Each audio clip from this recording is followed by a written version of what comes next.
Abanyarwanda basaga 90% bakora umurimo w'ubuhinzi ariko ntibashobore no kwihaza mu biribwa kubera hanini guhinga ku butaka buto cyangwa busharira kandi ntibashobore no gufumbira bihagije. Ibyo bidindiza iterambere ryabo kuko aho guhingira amasoko cyangwa kuyasagurira bahora bahaha. Kugira ngo bashobore kuzamura ubukungu n'imibereho myiza byabo bisaba ko barushaho kwita ku buhinzi cyangwa bagakora indi mirimo. Undi murimo abanyarwanda benshi bakunze gukora ni imyuga. Abanyamyuga benshi ntabwo babayeho neza kubera kutita cyane ku murimo wabo, ariko abawunoza bo batera imbere bigaragarira buri wese. Guteza imbere ubuhinzi n'ubworozi ndetse n'ubukorikori cyangwa imyuga, umuryango DUHAMIC ubyitayeho mu ntego zayo zo guteza imbere icyaro.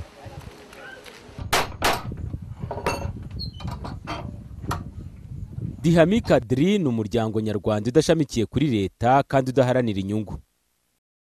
Yiteza imbere amajyambere y'icyaro, yunganira abagenerwabikorwa bayo mu buhinzi, ubworozi n'ubukorikori n'amahugurwa. Ibyo bikorwa byose bigenerwa amashyirahamwe n'amakoperative byo mu cyaro.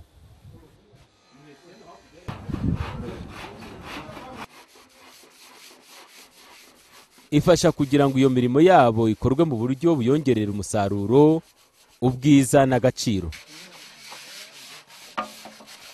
Mu rwego rwo guteza imbere indi mirimo itari ubuhinzi n'ubworozi mu cyaro, ubu ngubu DUHAMIC ifatanyije n'umuryango udaharanira inyungu ADENYA usanzwe ukorera mu cyaro, ifite porogaramu yo guteza imbere igiti n'ibigikomokaho. Iyo porogaramu yo guteza imbere ababaji n'abacuzi ku buryo bw'umwihariko kuko ari nabo bakunze gukoresha ibikomoka ku giti izamara imyaka 3. Yatangiye muri Nzeri 2008 ikazageza muri Nzeri 2011. Ni no kuri iyo porogaramu tugiye kuganiraho by'umwihariko muri iki kiganiro. Iyo porogaramu irimo gahunda yo guteza imbere cyane cyane ababaji ba kijyambere n'abacuzi bakorera mu cyaro. Izo gahunda zombi zigamije kujyana imirimo mu cyaro. Izo gahunda zombi zikaba zigamije cyane cyane kujyana imirimo mu cyaro, gufasha urubyiruko, gufasha abatuye mu cyaro kugira ngo mu kwihangira imirimo kugira ngo babone ibibabeshaho ubuzima bwabo bushobora gutera imbere.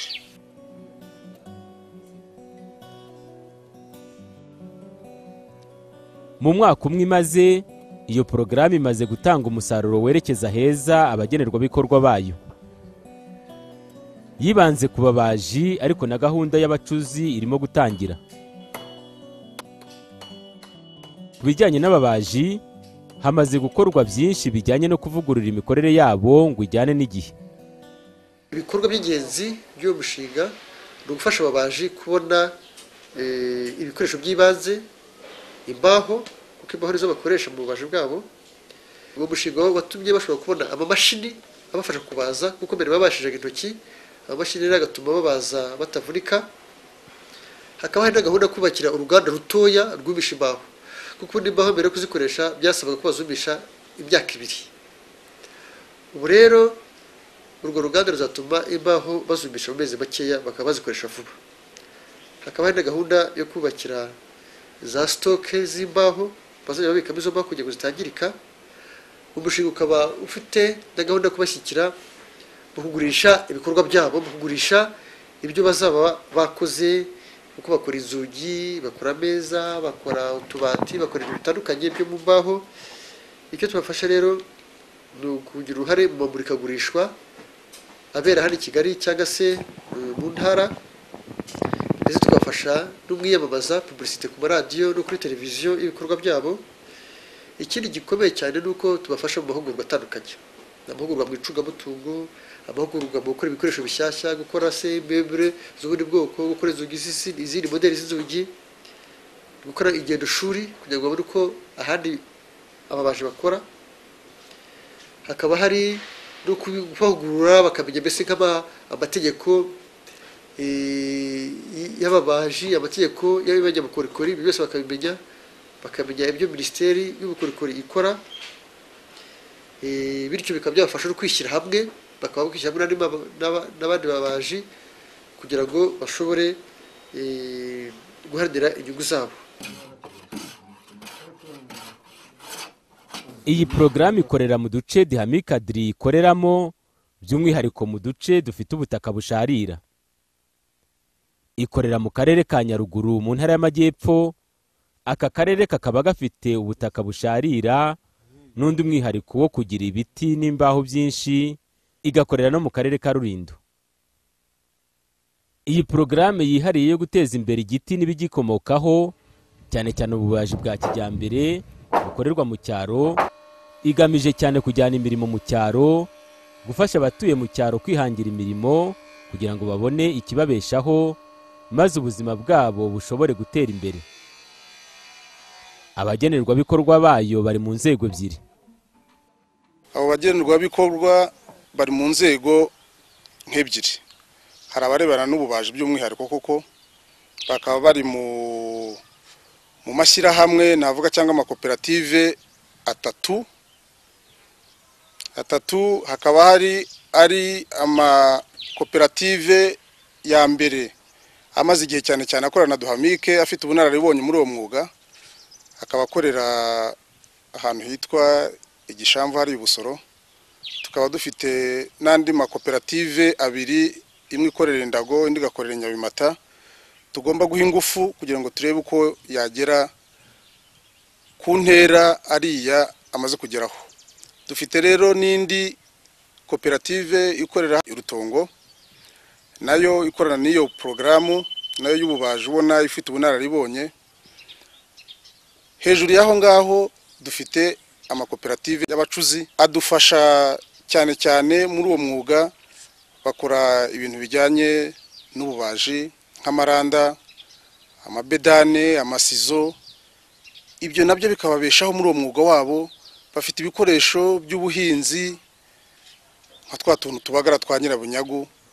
Ibyo bintu bikabafasha cyane cyane gukora imirimo ibabeshaho kandi ibeshaho n'ingo zabo. DUHAMIC isanganwa ubunararibonye mu gukorana n'amakoperative yo mu cyaro, ku buryo gushyira mu bikorwa iyi porogaramu bitanga icyizere. Iyi porogaramu y'imyaka 3 iterwa inkunga n'umuryango Frere des Hommes. Mu ishyirwa mu bikorwa ryayo, DUHAMIC yifatanya n'umuryango Adenya, nawe udaharanira inyungu kandi usanzwe uteza imbere icyaro mu karere ka Nyaruguru.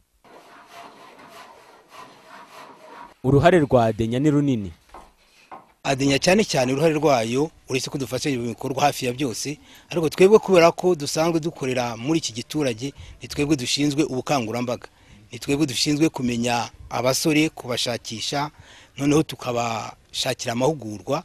Biravuga ko twebwe cyane cyane akazi kacu ni ugushakisha urwo rubyiruko, ni ukurwegeranya, ni ukuruhugura, ni ukurufasha gucunga neza umutungo wabo bakoresha, bityo entreprise zabo zikaba koko entreprise zishobora kwihaza. Ku bijyanye n'ibikorwa by'ibanze, hubatswe amazu yo kubika neza imbaho. Ubu harubakwa yo kuzumisha vuba. Hatanzwe n'amamashini ya kijyambere. Ubu hari ahantu habiri hari ibikoresho binyuranye by'ibanze ndetse n'amamashini yo kubaza. Aho ni Rutongo mu karere ka Rulindo, n'Igishamvu ahahoze ari mu karere ka Nyakizu. Aha ni naho hari hasanzwe hari amashanyarazi n'inyubako zijyanye n'ububaji, ku buryo nubwo ari mu karere ka Huye, ababaji baturuka i Nyaruguru bitabagora kuhakorera akazi kabo. Ibi bikoresho cyane cyane amamashini yo kubaza byihutishije binanoza uburyo bwo kubaza, bityo biteza imbere umwuga w'ababaji bibumbiye mu makoperative ndetse n'abandi baturage batuye uduce ayo makoperative akoreramo. Abaturage ba hano tubafitiye akamaro cyane kandi nabo barabyishimiye, kubera ko ubundi baravunikaga bajya kubajisha kure cyane, ariko aho tugereye hano basigaye baza tukababariza, bakaza nimba tukababariza bakazisubiza kuziteranyiriza muri atelier yabo, cyangwa se abandi baturage bakaza kutwiyambaza tukabakorera ibintu natwe kandi bakaduha amakomande iyo bashaka ibintu nyine tukabibakorera bakabibona ku buryo buboroheye. Tutaraza hari muri redemi hariya mu isosiyete icukura Gasegereti byarabavunaga kwikorera imbaho bazijyanayo, rimwe na rimwe ugasanga umuriro urabuze bagezeyo bakagaruka bagasubiraho bagasiragira. Ubwo rero kuba twarabegereye kandi redemi ubu ngubu ntabwo igikora ntabwo ikibaza, ubu ni twebwe tubafitiye akamaro. Ibi bikorwa byacu dukora ni ibikorwa bifitiye akamaro kanini cyane, baba abaturage bakora imirimo isanzwe y'amaboko, baba abakiriya ba hano bashaka gukoresha ibintu byabo batakubise urugendo, ndetse baba abandi babaji nabo bashaka kuza gusaba serivisi ahangaha baje kubajisha imbaho zabo, nabo usanga ko bibafitiye akamaro. Mbera ko mbere tutaraza ahangaha, tutarazana amamashini ahangaha, hariho gahunda yo gukoresha intoki. Umuntu akazakora ikintu tuvuge nk'urugi rusanzwe kumva yarukoze nk'ibyumweru 2 cyangwa se hafi n'ukwezi, ariko ubu ngubu arazana imbaho ze bakazimubariza akazivana ahangaha agiye kuziteranya bugacya ikintu cye yacyujuje. Ubwo rero ibyo usanga ari ikintu cyiza ku bantu batuririye kano gace iyo baje kubajisha. Ikindi navuga akamaro bimaze hano, imirimo rusange, ibikorwa rusange bikorerwa ahangaha, iyo hari akazi kahabonetse murabibona aya mashansi yose ari kubaka, abaturage baturiye ahangaha nibo bahabwa akazi. Icyo gihe nabo ugasanga bahakuye amafaranga yabagirira akamaro. Ikindi navuga nuko hano mu maturiye yacu urubyiruko rushaka kuza kwimenyereza umwuga w'ububaji turabakira nta kibazo.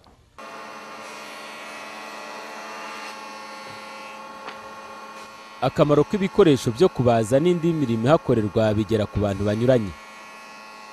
Hari abakozi bahoraho n'abanyabiraka. Uyu mubaji umaze igihe kinini akora ku mashini ibaza ya koperative Imbonya, koperative mboneza mwuga y'Inyaruguru, aka kazi karamutunze. Urebye umushahara nagiye mbonamo wagiye akamaro kanini, kuko urebye iwanjye nditunze, mvuza abana, abakozi baba bari mu rugo, amatungo naraguze n'amasambu ndafite, mbega mbona nta kibazo mfite muri aka kazi kacu. Ibikoresho by'ibanze by'ababaji n'imbaho. Kugira ngo bashobore gukorera ibintu byiza kandi biramba, hagomba ubumenyi muri uwo mwuga, ariko binasaba imbaho zikomoka ku biti byeze kandi zikumishwa neza. Kumisha neza imbaho ku buryo busanzwe bisaba amezi agera kuri 18. Mu gushaka gukemura icyo kibazo cy'igihe kirekire, igishamvu harimo kubakwa inzu izumisha imbaho vuba, yubakanye ubuhanga. Hari igice, urabona igice kigomba gucanwamo dukoresheje amakopo ava mu mashini ari hariya. Hanyuma imbere ubushyuhe buvamo kuri uwo muriro bwinjiramo imbere bugashyuhisha imbaho. Ubundi ikindi cya kabiri nuko iyi nzu yubatse ku buryo hagize inkuta ebyiri. Izo nkuta ebyiri hakaba hagati y'urukuta n'urundi harimo ibumba. Iryo bumba rikaba rizajya rituma ubushyuhe budahita busohoka. Ikindi hejuru turateganya kuzashyiraho bloke ya sima ku buryo umwuka utazajya uvamo. Imbaho twari dusanzwe tumisha zumishwaga mu mezi 18. None iriya nzu irateganya ko tuzajya dukoresha mu mezi 4 imbaho zikaba zibonetse neza zakoreshwa nta kibazo. Urumva ko bigabanutse igihe kirekire. Ikindi nuko ufite igishoro gitoya ushobora kuzajya ukora nta kibazo bitewe n'iyi nzu. Kunoza umwuga w'ububaji binasaba amahugurwa anyuranye. Amahugurwa mu bumenyi bw'umwuga, ingendo shuri, n'amahugurwa mu bijyanye n'icungamari n'icungamutungo. Bamwe mu bagenerwa bikorwa b'iyi porogaramu babonye amahugurwa mu kunoza umwuga wabo no guhanga udushya. Byabagiriye akamaro.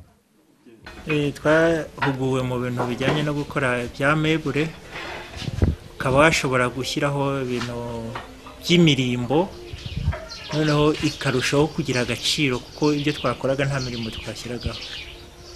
Na za modeli nshyashya. Icyahindutse cyane cyane n'iza modeli, kuko twari dufite modeli zari nziza ariko zitari cyane. Ubwo rero muri uko kujya mu mahugurwa twabonye izindi modeli nziza zituma abakiriya barushaho kuba benshi, natwe tukarushaho kubona isoko kubera ko twakoze modeli zigezweho. Kurisha byariyongereye kuko abakiriya babonye ibintu byiza bashakaga baba benshi, ubwo noneho sigaye ngurisha ibintu byinshi. Kugira ngo umwuga w'ububaji ukomeze uburuhererekane mu kugirira akamaro abakuru n'urubyiruko, abafite ubumenyi barahindukira nabo bakabwigisha urubyiruko. Abamaze kwigishwa ububaji ni benshi. Tumaze kwigisha abantu 9. Bamwe bashoboye kwishingira yabatoriye, abandi barajya kwikorera mu gakinjiro ariko bakagenda baza uwo mwuga. Bafite icyizere cy'uko bizabagirira akamaro. Jewe namye ntekereza ibintu byo kujya mu myuga ariko nkabura ubushobozi bwo kujyamo.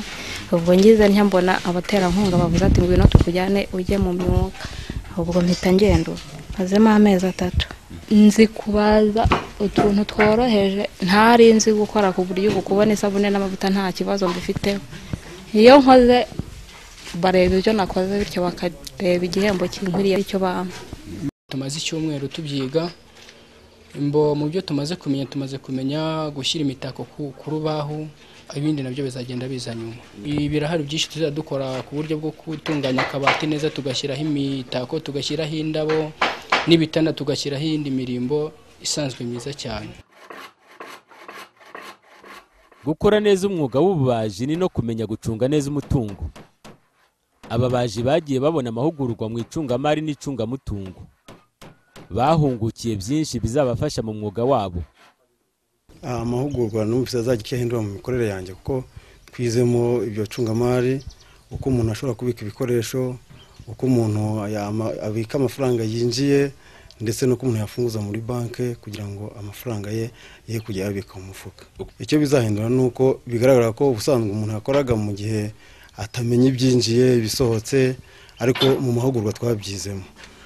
N'ikindi twizemo nuko umuntu akora ibintu abanje kubikorera dovi. Twabaza ukuntu umuntu ashobora kubara igiciro cy'ikintu azagurisha, ugahera ku mafaranga ukoresha mu kugura ibikoresho n'ayo wakwigendera mu guhembwa, hanyuma mukagira noneho n'igiciro cy'icyo waba wakoze nk'akabati cyangwa intebe.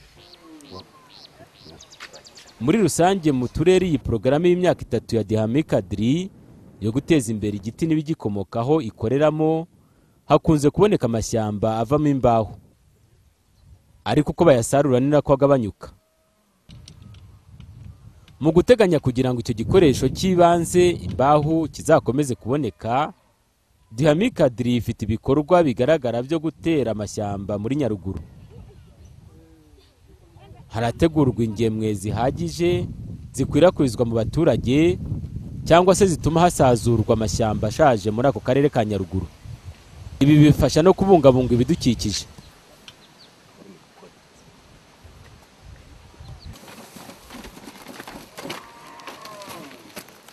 Kuba ababaji bakora ibintu byiza ntibihagije kugira ngo bashobore kugurisha neza. Bafashwa mu micururize no mu kwamamaza ibikorwa byabo. Aha ni mu mujyi wa Kigali hakorerwa imurikagurisha rihoraho ry'ibikoresho byabo. Ni na hano abaguzi b'i Kigali batangira komande. Uyu muguzi twahasanze yatubwiye ko ashima ibikoresho bicururizwa hano. Nakundaga gukoresha inzugi za ribuyu, naziguraga najyaga mu gakinjiro nkakoresha, ariko nkurikije uko nabibonye hano hari inzugi nziza z'inturusu, hari imisave, bambwiye ko na ribuyu bayikora.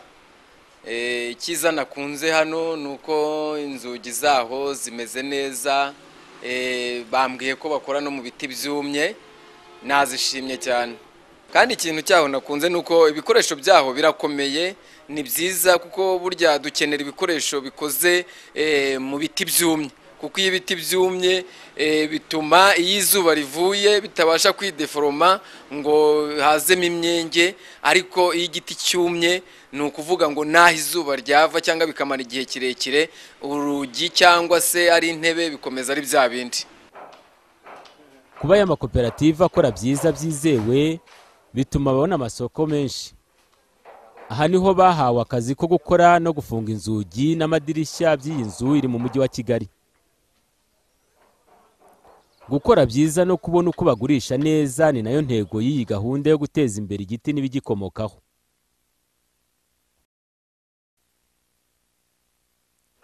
Kubera gutunganya umwuga wabo neza, amakoperative menshi amaze gutera imbere. ngira ngo navuga ko tugeze ku ntera ishimishije, kubera ko murabona ko tumaze kubona amamashini abaza agera muri 4. Turafite stock y'imbaho nubwo idahagije ariko ntabwo yatuma akazi gahagarara. Ubwo rero navuga ko iyo niyo ari intambwe ikomeye. Mu rwego rwa tekinike naho navuga ko tumaze kugera ku ntera yo hejuru, kubera ko iyo ugereranyije ububaji dufite muri iki gihe hano mu Rwanda usanga imikorere yacu ifite ikirushije abandi babaje. Mu rwego rw'imibereho abanyamuryango muri rusange, mbona ko abanyamuryango kugeza ubu ngubu ku mpamvu z'uyu mwuga dukora dufite byinshi twagezeho, haba mu mibereho muri rusange, haba no mu bikorwa, haba no mu iterambere ry'igihugu. Ntabwo umunyamuryango wa Imbonya ashobora gusigara inyuma mu buzima bwose bw'igihugu. Abanyamuryango ba koperative nabo bateye imbere, bateza imbere naho batuye. Ubu nshobora kurihira umwana wanjye ku ishuri, mu rugo barimo gucana akariro umuriro w'amashanyarazi bakoresha ku mirasire y'izuba. Abaturage bafitiye akamaro kuko udutelefone twabona uburyo basharija. Ushobora kureba agashusho ka TV nk'uko murimo kuyifata, umuntu akaba yakwirebera akamenya ibyo hirya no hino ko bimeze. Abana bararya, hari ibikorwa by'ubwubatsi biri hanze. Mfite agapikipiki gatuma nshobora kubonana n'abakiriya. Ibyo byose ni uburyo bwose bwagiye buva mu buryo bwo kubaza, kandi utarimo kubikora atageraho. Abaturage nabyo bafite akamaro. Nshaka kubwira ko nka hano muri atelier hari abakozi 7 kugeza uyu munsi. Hanze abakora mu mirima, abakora mu matungo. Ibyo byose urumva ni ibikorwa bigenda biza by'iterambere bituruka kandi mu mikorere yanjye. Iyi programme y'imyaka 3 ya DUHAMIC ifatanyije na Adenya yo guteza imbere abanyamyuga igera no ku bacuzi. Ubu hari amakoperative 3, koperative y'abacuzi yo mu murenge wa Gishamvu, iyo mu murenge wa Nyagisozi, niyo mu murenge wa Munini. Ni abacuzi bagitangira, bigaragara ko bagifite ingufu nkeya. Imwe muri yo iracyakorera ahantu hadasakaye. Iyi programme yamaze kubona ko ayo makoperative y'abacuzi ashobora guterwa inkunga agakora neza, maze akazamura abanyamuryango bayo. Mu by'iyi programme izabakorera hari ukubafasha kugira ngo babone aho bakorera hagaragara, kubafasha kubona ibikoresho by'ibanze, kubahugura mu kunoza ibyo bakora kugira ngo agaciro kabyo kiyongere, no kubashakira amasoko y'ibyo bakora. Bakora ibikoresho binyuranye harimo n'iby'ubuhinzi. Nk'ubu ngubu mu Rwanda hari ibikoresho by'ubuhinzi bitumizwa hanze, kandi n'abacuzi bino bakora ibimeze nkabyo, yaba ari mu bwiza ndetse no mu burambe. Nta kibyo hanze birusha ibikorerwa mu Rwanda. Birashoboka ko ibyo bitumizwa hanze byahagarara, abantu bakamenyera gukoresha ibikorerwa ino, kuko ntacyo ibituruka hanze bibirusha.